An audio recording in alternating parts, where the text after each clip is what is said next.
I, 32 male, have a younger sister who's 26. She and I are very close. Our dad died weeks after she was born. He had cancer. Our mother and I always had a strained relationship. Dad leveled her out a bit, but once he was gone, she unleashed her uptight, controlling self onto me. She did not believe in children having any downtime. She thought boys should be athletic and do as many physical activities as possible.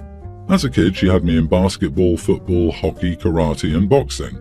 I had no say in my activities, and my mother expected me to excel at all of them. I was never a kid into sports or athletics in general, so I hated it and I was never very good. It was a point of contention for years. She told me I needed to try harder and that it was important to be masculine and strong. I argued I was doing too much and hated it all. She told me she was my mother and got to say. She had my sister in dance and art classes as a kid. She had as many extracurriculars as me, but the girl-appropriate activities. When I was 16, my mother remarried. Her husband had kids from his first marriage, a toddler and a preschooler at the time. By that point, my mother and I were just holding on until I was 18 and could be out of her hair. That didn't stop her and her husband from trying to pawn his kids off on me under the guise of spending the same time with them as I did with my sister. I wasn't interested. I knew I'd be estranged from my mother once I moved out, so I made no effort. I moved out and kept in touch with my sister. When she graduated high school, she lived with me for a while and again when she finished college. My wife was always cool with this, and they're very close. Last year I walked my sister down the aisle at her wedding. I believe this might have been the turning point with my stepsister. My mother and her family were not invited, but they gate-crashed the ceremony and were thrown out, but not before her stepkids saw that I was walking my sister down the aisle. A few months ago, my stepsister contacted me via Facebook and asked if she could stay with me for the summer before college. I said no. She asked if we could talk more, and I said no. She then found my wife and asked her, and the answer was the same. I saw her at the mall near my house a few weeks ago. She approached me and asked me to speak. I told her I had no time and wasn't interested. She told me it was unfair, that I have more than one sister, and not only did she get to live with me, but I walked her down the aisle. She told me she and her brother deserved better, that spending a few months in my home would be good for sibling bonding. I told her she wasn't my sister, so she couldn't live with me. She became upset and tried to start a scene, but I simply left. She started to give my sister crap about it because I blocked her everywhere. Apparently she thinks I'm an idiot for denying her as my sister. Am I the idiot? Not the idiot. It sounds like your egg donor and her second husband opened the party line of older brother and sister and kept it going, even though you were never home after turning 18.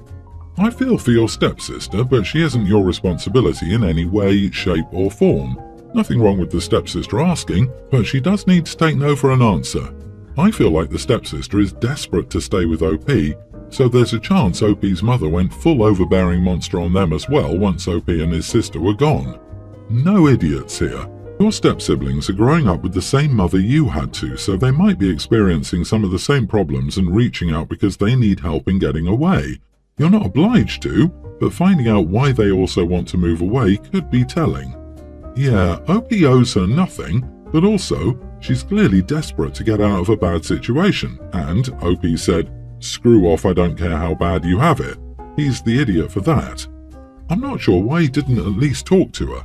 Tell her living with him isn't an option, but maybe at least open lines of communication. Maybe let her visit for a weekend or something.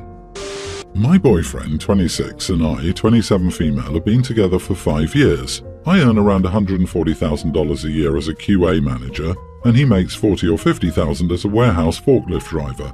He's never been into working, and we talked about him being a stay-at-home dad, and I initially agreed because childcare is expensive. We want at least 2 kids. 7 months ago, he lost his job when there was a push for unionization, and some people were essentially bullied out. He was without a job, and I agreed to cover living expenses fully if he did the housework, cooked, etc. Before this, I didn't think of his ability as a stay-at-home dad. In the 7 months, I came home to empty beer bottles and trash on the coffee table. The fridge was constantly empty because he was supposed to go buy groceries but never did, and when he does, it's mostly junk food. We originally agreed he would cook, and he has cooked maybe 4 meals for me. I'm still doing most of the cooking and cleaning. Now I just can't imagine him as a stay-at-home dad. He just sleeps in and barely applies for jobs. He just got one, but that's finally in response to me putting my foot down that I'm no longer supporting him. My mom was a stay-at-home mom, and with 4 kids, She still kept a spotless house and cooked every meal from scratch. We've been fighting about this a lot recently, and I've told him if we do have kids, he has to work because he isn't contributing at all now, and so I can't imagine he'll do anything as a stay-at-home dad. He yelled that he had to apply for jobs and he was under a lot of stress. But what's the stress? He has everything taken care of and he barely applies to 1 or 2 jobs a day. He didn't do anything we agreed upon, me taking care of finances, and I don't know how to move forward with the relationship. But am I the idiot for no longer wanting him to be a stay-at-home dad, now that I see what he's been like for the last 7 months? Not the idiot. If you think he's useless now, wait until you have kids. How much help was he unemployed? He'll be even less help when he can also claim he's so tired and stressed, not getting sleep and having to have a job and not be a stay-at-home dad. You'll be working and doing all the child rearing and household work when you're home. Really consider if you want to do this alone with a stump for a husband before having kids. You are the idiot if you have children with this man. If he can't handle normal chores while unemployed, what makes you think he could handle being an involved father? He contributes nothing tangible to your relationship. Children are a lifetime commitment that he's incapable of making. Frankly, you should boot him. But I am wondering if losing his job didn't affect him more than he's letting on. Depression can cause that behavior, and choosing not to work and losing your job are 2 massively different things. Not saying he isn't lazy at home, just offering something to think about. I hope he gets counselling. Girl, get rid of this deadbeat and be glad you didn't marry him. What is he even bringing to the relationship at this point? He's treating you like a parent and acting like a teenager. He's not ready to be a dad. Even if he has depression, don't let that stop you from leaving, as he's not in a spot where he wants to acknowledge it and change for you or himself at all. Update. Thanks for all the comments. I've decided to end the relationship and will tell him this afternoon. This made me realize how resentful and unhappy I am with him, which is unlikely to change. To those who say he probably has depression, he may but has never communicated it, but yes, it could be the reason. But even if he does, I doubt just knowing it will fix my resentment, so it's best we end on semi-friendly terms. I, 20 male, live at home and will graduate college soon. My older sister Sammy, 21, also lives at home. Now, there are 3 house rules that if you break them, our parents have told us they will kick us out. One of them is sneaking people into the house at night. It has a long story behind that rule, but we all know it's a big no in the home. Our parents have cameras to monitor their property, and they rarely check it unless something happens. The garbage cans were knocked over, and so my dad checked the cameras, and Cindy, Sammy's girlfriend, was sneaking out of the house. Sammy isn't out, and everyone assumed it was my guest. I tried to say it wasn't, but they didn't believe me, and my sister kept saying why would she bring a girl over in the night? My parents were talking about giving me a month to move out, and I blew up and showed it was Sammy's girlfriend. I pulled up a picture they had together on Instagram. Parents don't have that to prove it wasn't me. This resulted in a huge argument with my sister, where she called me an idiot and said that I should take the fall. My parents told her they would talk later, so I'm doubting myself on this. Am I the idiot for outing my sister instead of taking the fall? I may be the idiot since it's something you shouldn't do, even though it was her fault for being caught. You are the idiot for telling your parents it's your sister's girlfriend. If she wasn't out to your parents, you had no right to tell them. You should have found a different way to prove it was your sister's guest, or had a lengthy conversation with your sister about refusing to get kicked out because she made a mistake. You didn't need to be the one to tell your parents that your sister is a lesbian. Not the idiot. Your sister was willing for you to be homeless. For example, she could have owned up to it and taken responsibility without outing herself. Sorry, Mom and Dad, my friend was having some personal issues and needed help and a place to stay the night. I decided to let her stay here because she had nowhere to go. I mean, were they kissing in the photo? People kiss their friends. I agree, a very rare instance of outing someone is acceptable. She was blowing up his life. Hope he doesn't deserve to be kicked out the house because she messed up. She shouldn't have snuck her girlfriend in if she didn't want to get caught. She knew what would happen to her brother and was still willing to make her brother homeless. Sister only has herself to blame. Her idiocy caused this, and her unwillingness to come clean instead of blaming her brother caused her to be outed. If anyone should have lied about who her girlfriend was, it was her sister, who was too busy blaming her brother. Though it's difficult not to think that your parents are idiots for reacting the way they did. I know you said there was an incident that explains it all away, but going from 0 to You have a month to move out because you maybe had a girl over. The same goes for if they gave your sister the same deal. Your sister was an idiot for trying to make you take the fall, but having a girl over really shouldn't be that big of a deal. I, 21 female, live in an apartment with Anne, 19 female. We live in university-style apartments where you're assigned roommates based on compatibility. So I didn't know Anne before she moved in late January while I was gone on a vacation. We've been living together for 6 months now, and she's a decent person and a relatively pleasant roommate most of the time. With that being said, we're friendly, but we're not friends. I've got no issue with her, and I don't think she has any issue with me, but we're just always gone from the apartment when the other is here.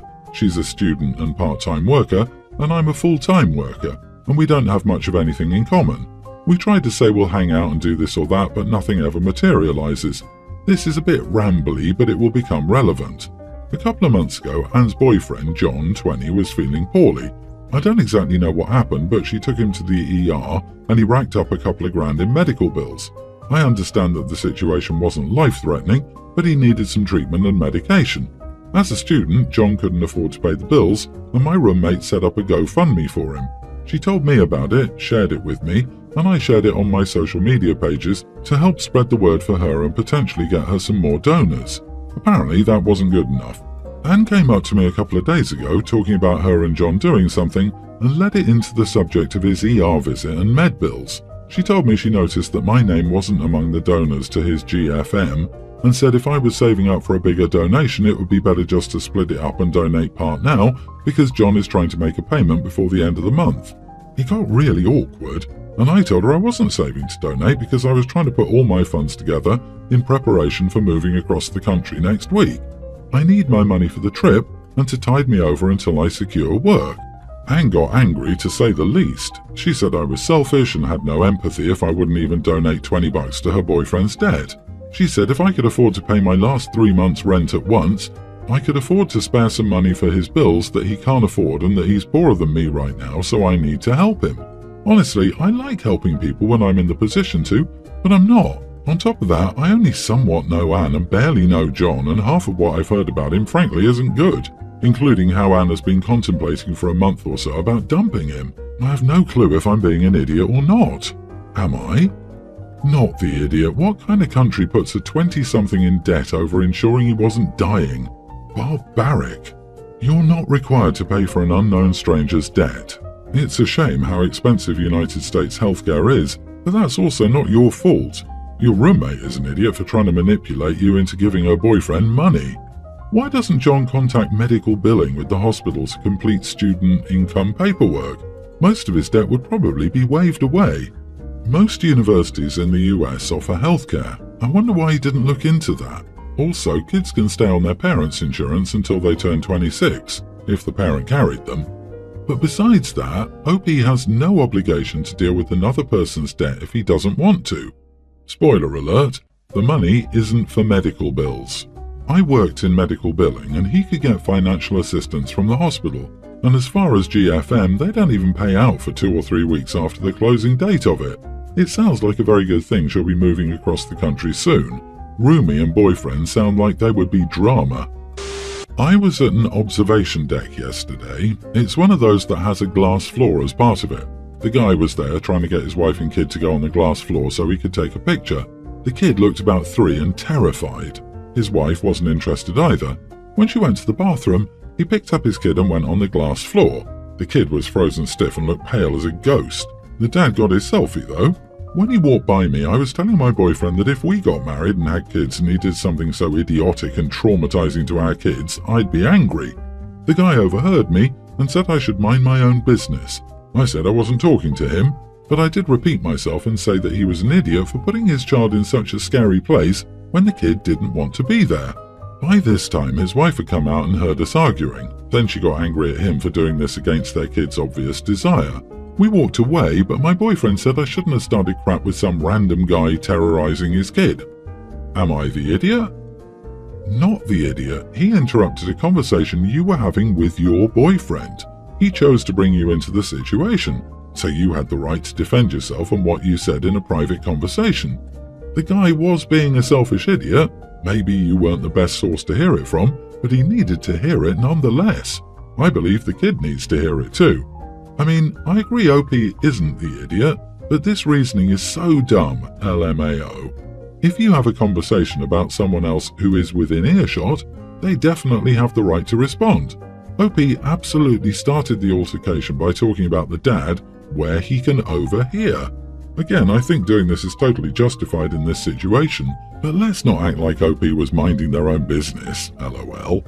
You are the idiot. As a bystander stranger in public, you're a lot less qualified to judge how this impacts that kid than the dad is. He knows the kid's personality, expressions, ways of communicating, and how they've reacted in the past to being put outside their comfort zone. So you need some humility that your gut reaction about what this experience was like for the kid may very well be wrong, and the dad may be more qualified to know. Meanwhile, your behavior seems idiotic. You just happened to badmouth this guy within earshot rather than waiting until he was gone or talking quieter. Then, when of course he hears you write him off that you weren't talking to him, which is doubtful if you said it so he could hear it. You weren't just talking to your boyfriend, you wanted this guy to hear, and you wanted his reaction. It just seems all about making yourself feel good based on confrontation.